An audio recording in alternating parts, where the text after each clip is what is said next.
अल्लाह के फजल से आज स्पेन में और बार्सिलोना के अंदर जो कश्मीरी और पाकिस्तानी कम्युनिटी ने जिस इत्तेहाद का मुजाहरा किया, जिस जज्बे का मुजाहरा किया है, मुझे यकीन है कि ये आज का जो मैसेज है ये सारे यूरोप के अंदर जाएगा बार्सिलोना से, और इंशाल्लाह ताला कश्मीर की आज़ादी की तहरीक जो है वो मज़ीद जो है वो ज़ोर शोर से जो है अब दुनिया के अवानों में सुनी जाएगी। आसिया अंद्राबी और यासीन मलिक के हवाले से बात की है, तो क्या कहना चाहेंगे उस पर? जी, बात यह है कि देखिए ये हिंदुस्तान ये जो है ना अपना ये इसका जो त्याड़ जिले ये गुंटामानो बे है, ये उसी तरह से कि रियासत जम्मू कश्मीर के बाशिंदों को गैर मुल्क हिंदुस्तान में ले जाकर उन्होंने जो है वो तशद्दुद का निशान बनाया। यासीन मलिक साहब को पर जिस्मानी तशद्दुद किया गया। मेरी ज़ाती मालूमात हैं कि उनको जो उन पर ज़ाती उनके पहले ही वो बेचारा उनके उसके जुल्म सितम का निशान रहा, उसके जिस्म की हड्डियाँ टूटी हुई हैं यासीन मलिक की।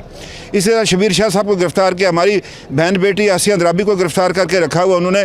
तो हम ये मुतालबा करते हैं इंसाफ के ऐवानों में अंदर सिक्योरिटी काउंसिल से मुतालबा करते हैं। यहाँ से मैं ये बात कहता हूँ कि यासीन मलिक साहब को जो है बाकी साथियों को जो है वो रिहा किया जाए। उनकी जान ज़िंदगी ख़तरे में है, वो बीमार आदमी है, उसके साथ बड़ा जुल्म किया गया है पिछले अरसे के अंदर, तो आज उसको फिर जो है उधर उन्होंने पाबंद सलासिल किया है। मैं सब लोगों को मुसरत आलम साहब के हवाले से कहना चाहता हूँ, किस किस का नाम लूँ मैं, अपना गिलानी साहब की नज़रबंदी जो उनके घर में रखी है उस पर मजम्मत करता हूँ। मीरवाज साहब को जो है उनको बाहर नहीं निकलने देते, उसकी मजम्मत करते हैं। बात यह है कि वो किसी को बातें नहीं कर रहे थे, उसे आयरन कर्टन फेरा हुआ कश्मीर के अंदर।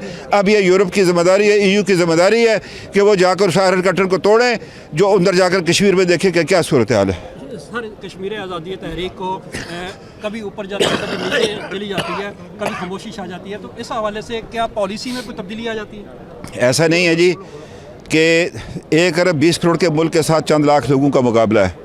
जो तहरीक कश्मीरी रकम की इसकी दुनिया में कोई मिसाल नहीं मिलती, कोई मदद नहीं है बाहर से उसको। कश्मीरी अपने तौर पर लड़ रहे रोज़ाना। अब बात ये खबरें नहीं आती वहाँ से, रोज़ाना माएँ अपनी जिगर गोशे जो कुर्बान कर रही हैं तहरीक के लिए, इसमतें तार तार हो रही हैं, उनके घरों को बारूदी मवाद से जो है वो उड़ाया जा रहा है इस प्रिटेक्स्ट में कि जी इसके अंदर जो है ये उनके बकौल के टेररिस्ट छुपा हुआ, झूठ बोलते हैं वो। तो बात यह है कि ये तहरीक में ऊपर नीचे आता रहता है ये, लेकिन बुरहान वानी की शहादत के बाद आपने देखा है कि किस तरीके से जो है तहरीक जो है ये फिर एक नए रंग के सामने कई बुरहान वानी पैदा होंगे इंशाल्लाह कश्मीर के अंदर, और कश्मीर आज़ाद होगा जी। बहुत शुक्रिया, थैंक यू।